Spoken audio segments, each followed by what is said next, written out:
বাঁধাকপি দিয়ে দারুণ মজার একটা ডিম চপ কখনো না খেয়ে থাকলে রেসিপি দেখে বানিয়ে নিতে পারেন। এত বেশি টেস্টি হয়, না তৈরি করলে বুঝতে পারবেন না। প্রথমে 2টা সিদ্ধ ডিম নিয়ে নিয়েছি আর প্রত্যেকটা ডিমকে আমি 4 ভাগ করে কেটে নেব। আমি লম্বা করে কেটে নিয়েছি, যেহেতু আমি চপগুলো লম্বা করেই তৈরি করব। ডিমগুলো কাটা হয়ে গেলে এবার একটি বাটির মধ্যে 2 কাপের মতো নিয়ে নিয়েছি বাঁধাকপি কুচি। বাঁধাকপিটাকে কিছুটা চিকন করে কেটে নিয়েছি। এর সাথে 1 চা চামচের মতো লবণ দিয়ে এটাকে মেখে সফট করে নেব। হাত দিয়ে মেখে ভালোভাবে এটাকে কষলে নেওয়ার পর দেখবেন এর থেকে অনেকটাই পানি বের হয়ে তারপর এর থেকে খুব ভালোভাবে চেপে চেপে এভাবে পানিটা বের করে নিতে হবে। এর থেকে খুব ভালোভাবে চেপে চেপে এভাবে পানিটা বের করে একটা বাটিতে নিয়ে নিব। এবার এর সাথে দিয়ে দিলাম 2টা মিডিয়াম সাইজের পেঁয়াজ কুচি, সাথে 4-5টা কাঁচামরিচ কুচি, তারপর হাফ চা চামচ দিচ্ছি লাল মরিচ গুঁড়া। সুন্দর একটা কালারের জন্য সামান্য পরিমাণ দিলাম হলুদ গুঁড়া, তবে হলুদ গুঁড়াটা না দিলেও হয়। 1/3 চা চামচ দিব মিক্স জিরা ধনিয়ার গুঁড়া। 1/4 চা চামচ দিয়েছি গরম মশলা গুঁড়া। আদা রসুন বাটা দিয়েছি হাফ চা চামচ পরিমাণ।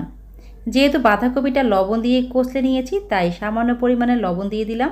এবার 1/4 চা চামচ দিলাম আস্ত জিরা, সেই সাথে 1 কাপ বেসন আর 1/4 কাপ দিলাম চালের গুঁড়া। চালের গুঁড়াটা এখানে অবশ্যই ব্যবহার করবেন, এতে করে পাকোড়াগুলো অনেক ক্রিস্পি হবে। তবে চালের গুঁড়াটার পরিবর্তে এখানে কর্নফ্লাওয়ারও ব্যবহার করা যাবে। এখন এগুলোকে মিক্স করে নিব। এখানে কোনো পানি ব্যবহার করা যাবে না, আর এটা একটা আঠালো মিশ্রণ হবে।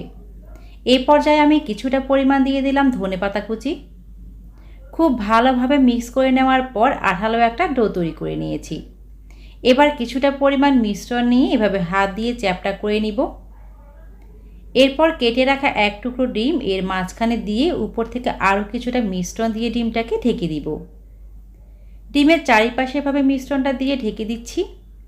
এভাবে করে আমি লম্বা একটা চপের শেপ দিয়ে নিব। সামনে রমজান আসছে, আর ইফতারের টেবিলে এরকম একটা পাকোড়া থাকলে খুবই ভালো লাগবে।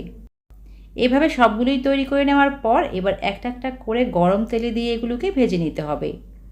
এই পর্যায়ে চুলার ফ্লেমটাকে মিডিয়ামে রেখে ভেজে নিতে হবে। খুব বেশি আছে ভেজে নিলে উপরটা দ্রুত কালার চলে আসবে আর ক্রিস্পি হবে না, আবার ভিতরটাও কিন্তু কাঁচা থাকবে।